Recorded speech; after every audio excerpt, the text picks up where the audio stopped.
So hello, today's topic is going to be on the convective star is a polytrope. So this is a very important concept in the stellar dynamics. So first of all, let's see what is the meaning of the polytrope, because you will know about what is the meaning of convective star. So convective star, it means a special type of transports of the energy in the star.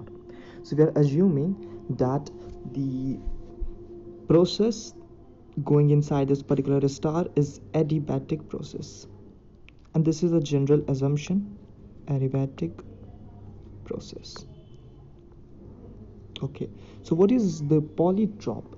So polytrope means a special type of relationship between the pressure and the density, which is written as pressure is equals to some constant k rho 1 plus 1 by n. So this particular relationship is called the polytropic relationship, and if a star satisfies this, that star is a polytrope.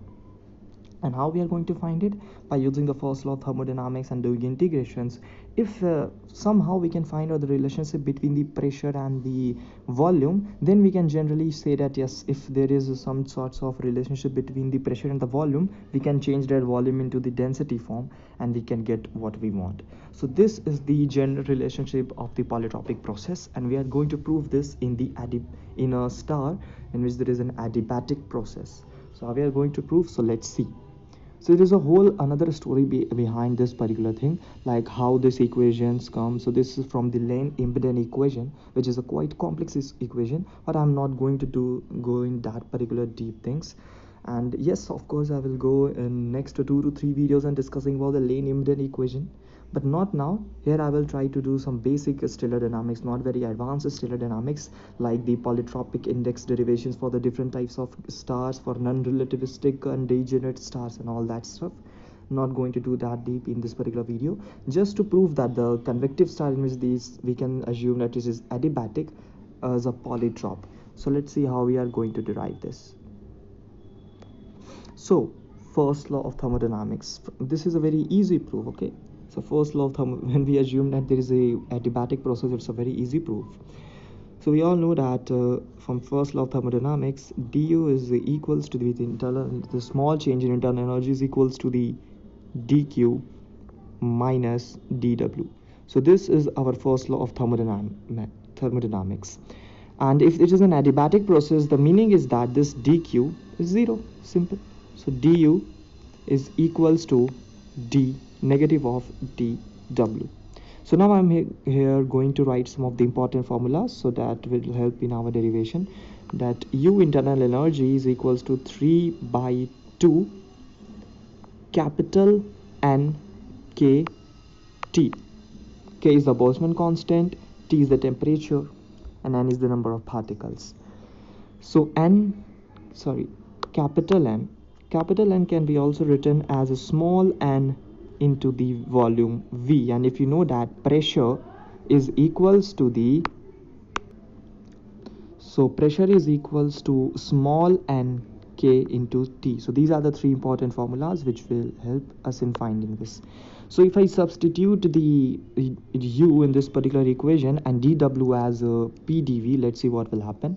So it's equal to the differential of 3 by 2, and substituting capital N as small n into V, kt is equals to negative of P into dV. So this is the equation what we have got. Okay, now the differential of this. So first of all, let's see this. Pressure is equals to small n kt, so we are going to write as differential of 3 by 2 pressure into volume is equals to minus P dV. Okay, now writing it in the differential form, first of all the pressure in differential form, then volume in differential form. It is 3 by 2 VdP plus 3 by 2 PdV is equals to the negative of P dV. Okay, now so what I'm going to do next is as dividing this particular equation with the pressure.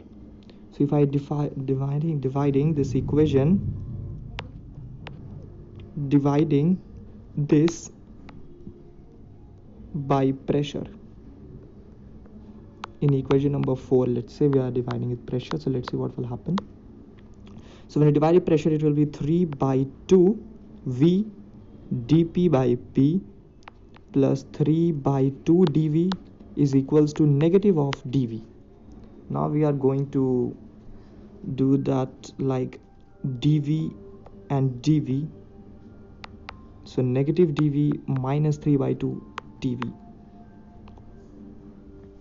Now 3 by 2 dp by p is equals to, when we'll do this, it will be minus 5 by 2 dv by v. Okay, now 2 and 2 will cut out. What will be is the dp by p is equals to negative of 5 by 3 dv by v. So this is what we have got. Now after doing some simple tricks, we are going to do this how. So we have to integrate this. Okay, so we have to do the integration. What will happen is it equals to log of p is equals to 5 by 3 negative log of v, and then ln of p is equals to log of v minus 5 by 3. And if okay, so to avoid confusion, these both are the same log. 1 minute. Log of p, log of p, and after cutting out the log, we'll get that pressure somehow as volume minus 5 by 3, and converting this particular volume into the density form, it is equals to pressure as rho 5 by 3.